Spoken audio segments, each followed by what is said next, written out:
হোন্ডার SP125 গোটা ইন্ডিয়াতে market capture করে রেখেছে, তারপরেও এতে কোনো আপডেট নেই।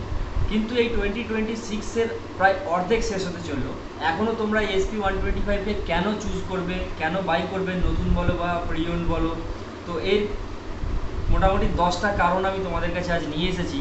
তো প্রথম থেকে আমি তোমাদেরকে বলবো ভিডিওটা শেষ অবধি তোমরা দেখবে। তো প্রথম কারণ হচ্ছে গাইজ, এই বাইকটা যে কারণে ইন্ডিয়াতে ক্যাপচার করে গেছে সেটা হচ্ছে ইকোনমি। সবার কাছে এখন ফিউল ভরানোর খরচাটা অনেক ম্যাটার করে, তাই ফিউল ইকোনমিটা যে 60 to 65 প্লাস কিলোমিটার যে মাইলেজ দেয়, প্রায় 70 কিলোমিটারের কাছাকাছি মাইলেজ অনেকেই তাদের নিজের এক্সপিরিয়েন্স শেয়ার করেছে, সেটা অবশ্যই অনেক ম্যাটার করে। তার জন্য প্রথম পয়েন্ট হিসেবে আমি এটাকে ধরেছি। সেকেন্ড পয়েন্ট হচ্ছে যে এই বাইকের লুক, শার্প একটা লুক দেওয়া আছে। তোমরা এসপি নিয়ে অজানা কিছু নেই, যারা 2024 মডেল ইউজ করছো তারা যে লুকটা ব্যবহার করো তার থেকে 2025 সালে যে লুক এসেছে, যেটা আমি নিয়েছি। আমার বাইকটা প্রায় 6 মাস হলো, আমি 6 মাস একটা নিজের ওনারশিপ রিভিউ এটা দিচ্ছি বলতে পারো তোমরা। তো বাইকের যে লুকটা চেঞ্জ হয়েছে, তো সেটাও অনেকটা ম্যাটার করে। মাল্টিপল কালার ভ্যারিয়েন্টস তোমরা পাবে, কালার অপশানস তোমরা এই বাইকে পেয়ে যাবে অনেকগুলো। ম্যাট ফিনিশ পাবে, গ্লসি ফিনিশ পাবে, ব্ল্যাক, রেড, গ্রিন, ব্লু, গ্রিনটা ব্ল্যাকের সাথেই পাবে। তো অনেকগুলো যে কালার ভ্যারিয়েন্ট তোমরা পাবে, এটা খুবই ভালো অপশান। অনেক ব্র্যান্ডের বাইকে মাত্র 2 কি 3 বা 4টে অপশান পাওয়া যায়, তো খুবই ভালো অপশান। এবং এর পরের অপশানে আসছি, থার্ড অপশান, সেটা হচ্ছে 123.98 সিসির engine, single cylinder air cooled engine, এবং যেটা মোটামুটি 10.7 বিএইচপির পাওয়ার প্রডিউস করছে এবং টর্ক প্রডিউস করছে 10.9 নিউটন মিটারে। তো এটা খুবই স্মুথ রাইডিং প্রোভাইড করে, এটার জন্য খুবই গুড পারফরমেন্স প্রোভাইড করছে এই পাওয়ার এবং টর্কের দ্বারাই।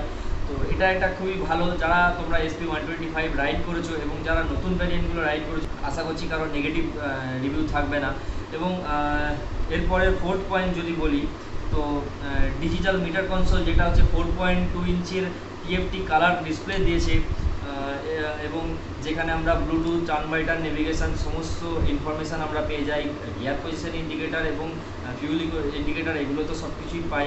তো ট্রিপ মিটার, ওডোমিটার সমস্ত কিছু ডিজিটাল, এবং ডিসপ্লেটা তোমরা দেখতে পাচ্ছ ডিসপ্লেতে, ভিডিওতে, যে কালারফুল ডিসপ্লেটা কত সুন্দর দেখতে লাগছে। এতে তোমরা ডার্ক থিম এবং লাইট থিম চেঞ্জ করে তোমরা ইউজ করতে পারবে, এবং অটো তোমরা রাখতে পারো। অনেক ফিচার্স আছে, সেটা আমি তোমাদেরকে পরে একটা ভিডিওতে, শুধু ডিসপ্লেটা নিয়ে আমি একটা ডেডিকেটেড ভিডিও নিয়ে আসবো। তোমরা যদি দেখতে চাও তাহলে কমেন্টে অবশ্যই জানিও। এবং এর পরের পয়েন্টে আসছি, কমফোর্ট রাইডিং পোস্চার। এই বাইকের আমরা জানি আপরাইট হ্যান্ডেলবার, যার জন্য এটা অনেকটা অ্যাগ্রেসিভ হয়ে ঝুঁকে থাকতে হয় না, তাই কমফোর্টলি আমরা লং রাইড করতে পারবো। অনেক দূরে একটানা বাইক রাইড করা যায়। এবং যদিও 125 সিসির ইঞ্জিনে খুব বেশি দূর একটানা চালানো উচিত নয়, ইঞ্জিন হিট হবে, প্রবলেম হবে, ইঞ্জিনকে রেস্ট দেওয়া দরকার কিছু দূর যাওয়ার পরে। তবুও আমরা আমাদের রাইডিং করার জন্য রাইডারের কোনো প্রবলেম হবে না এটা, এই রাইডিং পোস্চারের জন্য। তো এদিক থেকে একটা পজিটিভ পয়েন্ট এটা। এবং নেক্সট পয়েন্ট হচ্ছে গাইজ, এর স্মুথ রাইডিং এক্সপিরিয়েন্স, যেটা হচ্ছে ভাইব্রেশন কম। এই বাইকের অনেকটাই ভাইব্রেশন কম, টিভিএস রাইডার বা অন্যান্য বাইকের থেকে এই বাইকের ভাইব্রেশন অনেকটাই কম। তো এই স্মুথনেসের জন্য হাতের প্রবলেম হয় না, হাতের কবজি লাল হয়ে যায় অনেক সময়। তো তোমরা বুঝতে পারছো ব্যাপারটা কি বলতে চাইছি। এর পরের অপশান হচ্ছে যে এর প্রাইস ভ্যালু। এই হোন্ডা SP125-এর এখন আমরা ড্রাম ভ্যারিয়েন্টও পাবো এবং ডিস্ক ভ্যারিয়েন্টও পাই। তো এই ড্রাম ভ্যারিয়েন্টের প্রাইস শুরু হচ্ছে 1,02,000 থেকে, এবং ডিস্ক ভ্যারিয়েন্ট আমরা প্রায় 1,13,000 বা 1,15,000-এ আমরা পাবো। সো খুবই কম প্রাইস রেঞ্জের মধ্যে এই বাইক আমরা পেয়ে যাব। তোমাদের যদি কম প্রাইসে চাই তোমরা ড্রাম ভ্যারিয়েন্টের দিকেও যেতে পারো, এবং যেটা ওল্ড ডিসপ্লেতে আছে সেটার দিকে যেতে পারো, সেগুলোতে তোমরা ওই 1,02,000-3,000-এর মধ্যে পেয়ে যাবে। এবং যারা কালারফুল ডিসপ্লে চাইছে তাদেরকে 1,10,000 থেকে 15,000-এর মধ্যে দিতে হবে। এবং এর নেক্সট একটা পয়েন্ট হচ্ছে, যেটা এই বাইকটা মার্কেট ক্যাপচার করে থাকার জন্য এই বাইকটার আমরা রিসেল ভ্যালু আছে।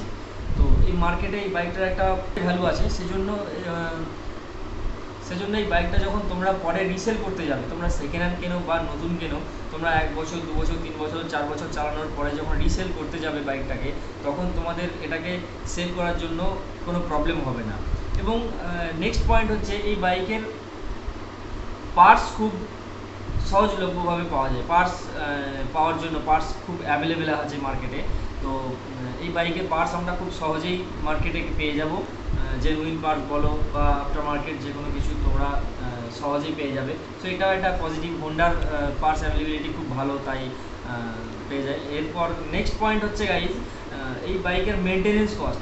আমরা জানি হোন্ডার যে কোনো বাইক, হোন্ডার সমস্ত বাইকের, হোন্ডা ব্র্যান্ডেরই মেনটেনেন্স কস্ট খুব কম। তাই এই বাইকটা কিনলে তোমাদের যে সার্ভিস কস্ট আছে, সার্ভিস করাতে হবে, 3টে ফ্রি সার্ভিস পাবে, তারপর তো নিজের পকেট থেকে টাকা বার করে সার্ভিস করাতে হবে। তো সেই সার্ভিস কস্ট যত কম হবে সেটা তোমাদের জন্য বা আমার জন্য, আমাদের জন্য, সবার জন্য ভালো। তো এটা একটা পজিটিভ পয়েন্ট। এবং এর পরের পয়েন্ট বা লাস্ট পয়েন্ট যেটা, সেটা হচ্ছে আমরা এই বাইকে এক্সট্রা কিছু ফিচার্স পাবো, যেমন সাইলেন্ট স্টার্ট ফিচার্স পাবো, engine auto off on option পাবো, যেটা আগে ছিল ইঞ্জিন কিল সুইচ ছিল ডান সাইডের, ডান হাত হ্যান্ডেল বারেতে রেড কালারের দেওয়া ছিল, সেটা চেঞ্জ করে এখন অটো অন অফের অপশান করে দেওয়া হয়েছে। এবং আমরা এলইডি লাইট পেয়ে যাবো, হ্যালোজেন চেঞ্জ করে দিয়ে এলইডি লাইট দেওয়া হয়েছে। তো এগুলো খুবই ভালো ফিচার্স দেওয়া হয়েছে, অনেক ফিচার্স আছে। তবে এর মধ্যেও কিছু আপগ্রেডেশন দরকার, সেগুলো নিয়ে আজ আমি এই ভিডিওতে আর কথা বলছি না। তো এই ভিডিওটা এখানেই শেষ করছি। এই 10টা পয়েন্ট তোমাদের যদি ভালো লেগে থাকে, তো এই 2026-এ তোমরা কি এই বাইকটা পছন্দ করো সেটা অবশ্যই তোমরা নিচে কমেন্ট করে জানাবে। এবং এই ভিডিওটা ভালো লেগে থাকলে অবশ্যই একটা লাইক দেবে। চলো ভিডিওটা আজকের মতো শেষ করছি। বাই।